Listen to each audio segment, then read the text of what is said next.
Assalomu alaykum. Bugun biz sizlar bilan jismlarning erkin tushishi mavzusini o'rganamiz. Dastlab buni 3 darajaga bo'lib olamiz. Birinchi rejamiz tushuncha va asosiy qonunlar, ikkinchisi formulalar va fizik kattaliklar, uchinchisi misol va masalalar yechimi. Erkin tushish.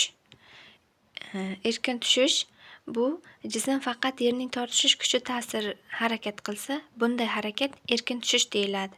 Ya'ni havo qarshiligi hisobga olinmaydi. Barcha jismlar bir xil tezlanish bilan tushadi. Erkin tushish tezlanishi, ya'ni G'miz 9,8 metr taqsim sekund kvadrat, ya'ni buni taqribiy olganimizda 1 metr taqsim sekund kvadrat deb olishimiz ham mumkin. Yerning tortishish kuchi jismlarni pastga tortadi va tezlik ortib boradi. Galileo Galiley tajribasida og'ir va yengil jismlar vakuumda bir xil vaqtda tushishini isbotlagan. Ya'ni bunda Galileo Galiley tajribasida o'sha vakuumda ikkita jismni qo'yib yuboradi, ya'ni bitta qog'oz, ya'ni pat bilan yengil buyum bilan bitta toshni tashlab yuborganda ikkala jismning tushish vaqti bir xil ekanligini u aniqlaydi, Galileo Galiley. Ya'ni bunda o'sha havoning qarshiligi ta'sir qilgan sababli havoda o'sha og'ir jism tez pastga tushadi degan xulosaga kelgan. Erkin tushish formulalari va fizik kattaliklarini ko'rib o'tadigan bo'lsak, tezlik formulasi, ya'ni V teng GT. Vda V tezlik, G tezlanish, T vaqt. Ikkinchisi bosib o'tilgan masofa. H teng GT kvadrat taqsim 2. Ya'ni bu yerda H balandlik yoki masofa, G tezlanish, T vaqt. Uchinchisi vaqt formulasi bo'yicha esa T teng iltisos 2H taqsim G. T bu yerda yerga tushish vaqti, H balandlik, G tezlanish. To'rtinchisi esa balandlik formulasi esa H teng V kvadrat taqsim 2G. Bu yerda ham o'sha H balandlik va yerga urilish tezligi, G tezlanish. Ya'ni bu yerda boshlang'ich tezlik V0 0 bo'ladi, yuqoriga otilganda V teng V0 minus GT bo'ladi. Ya'ni maksimal qiymati V0 kvadrat taqsim 2G ga teng bo'ladi. Misol va masalalar ko'radigan bo'lsak, jism 3 sekund erkin tushdi, uning tezligini toping degan masala berilgan bizga. Ya'ni buni tezligini topadigan bo'lsak, asosiy formula V teng GT ga qo'yadigan bo'lsak, 30 metr taqsim sekund ekanligi kelib chiqyapti.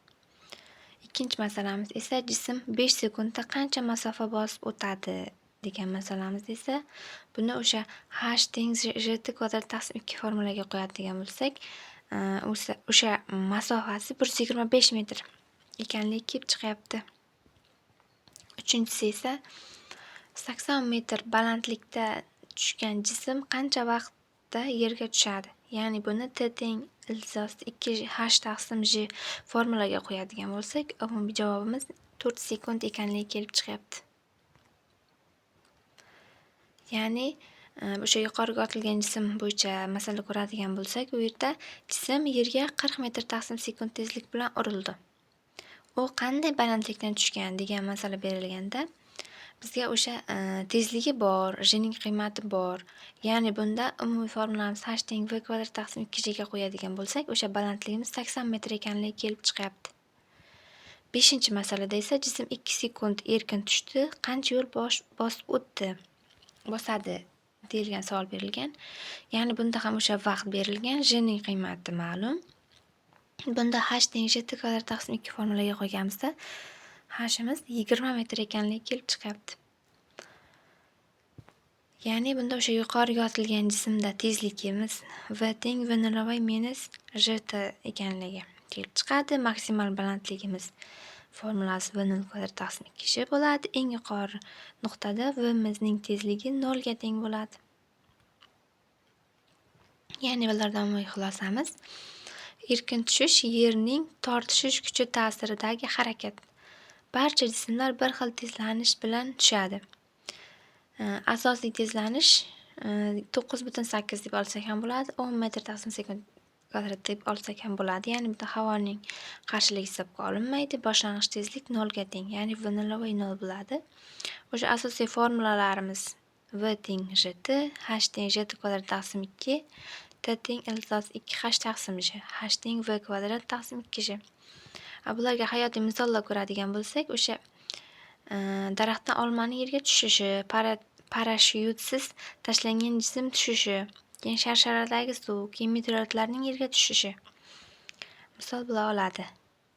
Bugungi mavzuimiz shulardan iborat edi. E'tiboringiz uchun rahmat.